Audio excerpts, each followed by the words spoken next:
Welcome to Emerge Dynamics. Emerge Dynamics. The podcast for those who manage and invest in middle market private companies across the globe. We're telling the stories of the unsung champions who take enormous risks every day to weave the fabric of our societies. Those who collectively, from the multi-trillion-dollar largest market on the planet, we're diving into the dynamics of what makes some of them emerge from their peers and create incredible returns and impact on their communities. This is Emerge Dynamics. Hey everyone, and welcome back to another episode of the Emerge Dynamics podcast. I'm David Cusimano here with Eric Winggerter. Hello, Eric. Hey, all right, David. How you doing? I am doing great. I hope you're doing well as we wrap up our money episodes. Yeah, and we're about ready to head into the holidays. So I know everybody's excited about that. So this will likely be the last episode we record, at least the last episode that will go live in 2022. Yeah. So big milestone here. We're going to see a year flip over in the still relatively new Emerge Dynamics podcast. Yes, indeed. And this is a wrap up of our sessions on money. Yes. Yeah. So for anyone who didn't join, first thing you want to do is go listen to all the episodes. But if you can't do that right now, do that later. But just listen to the last two, because we did a money part 1 and a money part 2. This is going to be really what we say is money mechanics for people who run businesses. And we're getting a little bit into theory, but we're also trying to explain why, as a business owner or manager in this day and age, you need to understand at least a little bit about what money is, what's happening to it, and where it might go in the future. Like we said in previous episodes, in a great, stable monetary system, you almost don't need to care about the theory, because I know most business owners just say, I don't know the theory behind money. I just go make it. And and I can make a lot of it.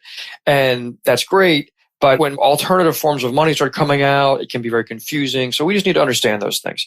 So that's what we're doing here. So I think we went through a little bit of theory, a little bit of history, all the way from barter up until the gold standard and central banks. We did that kind of in a whirlwind. I mean, if you think about how many minutes that was, about a 30-minute tour between the two past episodes. So Eric, here we are up to kind of modern day. Yep. And there's a central banking system, and there's a lot of money being printed right now.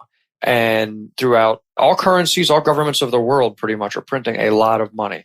And this is causing a desire for alternative ways for us to pay each other. When we talk about the saleability of money and money being able to hold its value from one time period to the next, there are more and more people all over the world in all different currencies saying, wait a second. If I put my hard work and my value that I've created into a money, I'm not so sure I'm going to get the same money back out in the future. Right. So is there another way I could do this? And we could go back to the gold standard. The gold standard works pretty well. I mean, gold works incredibly well. Like we said before, the challenge with the gold standard is that the gold is heavy. Gold requires physical settlement. I can't interact with somebody in Australia in gold without having some kind of clearing broker who can clear this trade. And when we start having all these clearing houses, that results in centralization. We get central areas where gold is held, and people start getting a lot of motivation to start issuing more notes on the gold than there is gold. And so if we go back to a gold standard, we would need to figure out a way to get around that. One more thing about the dollar. This is kind of a fun fact, Eric, most people don't realize before we go into Web 3.0. If you pull out, you may remember we talked about in the last episode about how the goldsmith would get the gold and he would essentially issue you an IOU that said he owes you the gold, and then people started trading the gold notes, they call them, right? Right. Around. That is still in place today. If you pull a dollar bill out of your wallet and you read on it, it says this note. Right. Is legal tender, I think is the next word, yeah. Right? Yeah. It's a note. A note. Yeah. We don't usually think of notes. Guaranteed by the government of the United States of America that it is holding on your behalf some store of value equivalent to this note. Exactly. And we don't usually think this day and age about notes as like debt instruments. But if you've ever been to college, you probably signed a promissory note on your student loan, right? That's what it is. So in the past, you could redeem that note for gold. Today, I think they'll probably just, you hand them a $20 bill, maybe they hand you back another $20 bill. There's nothing backing it. But that's just an interesting thing when you read that on there. That's why that word is there on any of your bills. Here's a more crisp, brand new $20 bill for that old exact same stuff. Yeah. So for various motivations, let's move now into Web 3.0 type stuff, Eric. So people started saying, well, could we do this better? Could we have some other way of having a more saleable form of money that holds its value across time, across space? And that is where we enter this world of cryptocurrency. Yep. And we're going to talk, cryptocurrency is not the only thing in Web 3.0. It's not even the only thing in a blockchain. But I think cryptocurrency is what started to get the public attention. Yeah. And I think people started to say, and so for a long time, we had computers where we could have said, hey, Eric, I'm going to keep a ledger here and I'm going to say that I sent you $10 or maybe 10 David coins, emerge coins, we'll call them. And then your computer could say, okay, now David has sent Eric 10 emerge coins. Eric now has 10 more emerge coins. David has 10 less emerge coins. That technology has existed for a few decades now, at least. And in fact, all the banks of the world use software like that. But what they rely on is a central ledger. And they rely on a party that we all trust to keep this ledger and not manipulate it. And so one of the geniuses so I think there may have been, I can't speak authoritatively about this, but maybe the first, at least, use of anything in Web 3.0. At the time, we didn't even know it was called Web 3.0, but anything in the crypto space was Bitcoin.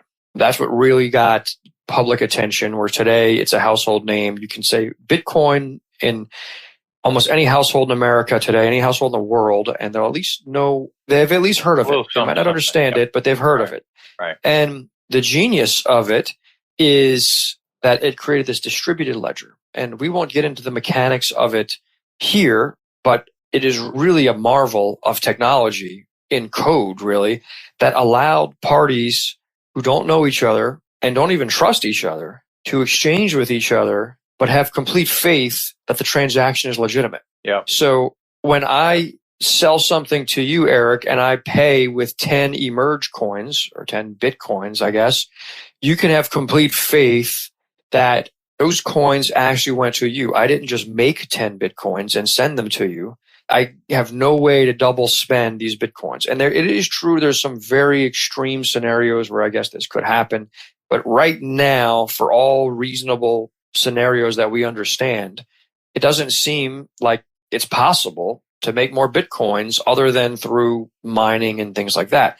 So suddenly the world now had this hard money. Remember, we talked about hard money is money that's hard to reproduce and actually impossible to produce more than the prescribed amount, and overcame a lot of the challenges with the whole gold system, where we had to clear things physically at some point or trust central authorities. There's no central authority required in that system that we have to trust. I don't have to trust whoever's holding the gold in a vault. I don't have to trust someone who's shipping gold from one part of the world to the other. I don't have to trust a government to not make more of it, because none of that's possible. Now, it's a new technology. There's a lot of volatility. There's still a lot that you and I don't understand, Eric, and I think there's a lot that's the market and the world doesn't understand yet. But it's a fascinating new place that we're going as a civilization, where we now have this ability that we didn't before. Well, and if you look at it, to me, all of this was born out of a necessity or an observation that the existing mechanisms that were in place for the three fundamental aspects of money, which is to be a medium of exchange, to be a unit of measure, and to be a store of value, that fundamentally there continues to be inherent issues or challenges with the way that it's managed today. And so this is another new advancement, if you will, born out of that fundamental issue that we have or challenge with money today. And the problems of money today are fundamentally not different than the problems of money in years past, but the manipulation and the other things that have gone into play through centralized control of the making and distribution of money, that over time, the more centralized that control is, the more likely for manipulation, the more likely for taking advantage, and the more likely that at some point in time, the value of that or the trust in that goes away or it diminishes. And so when that happens, we have to find a new alternative. And that is really what is happening fundamentally today in the crypto side of things. Right. Now, I think you and I can both agree that when new alternatives come into play, if not properly designed and managed or well-intentioned, you can get into the same problems or worse problems than what this was trying to solve in the first place. And I think some of the blow up in the crypto markets, particularly lately, have come out of that very issue. I mean, the fundamental problems of humanity and greed and other things that come into play are just available for us right before our eyes in the development of this new form of money. But that doesn't mean necessarily that this new and evolving form of money is bad fundamentally. Right. And that's what it's on all of us, is to dig more into that and understand that more, because it is a new form. It has some unique opportunities to resolve some of the inherent problems that we've seen time and time again throughout history of the centralized control of that. However, it also lends itself to new opportunities for greed and speculation and other things that money is not meant to be part of. And so we have to be careful not to just jump in. Absolutely. Full force. And so as the landscape today, we just had a major, what do you call it, fiasco, blow up, meltdown with one group that did a lot of crypto trading, pretty much as we understand it today. It was an enormous Ponzi scheme.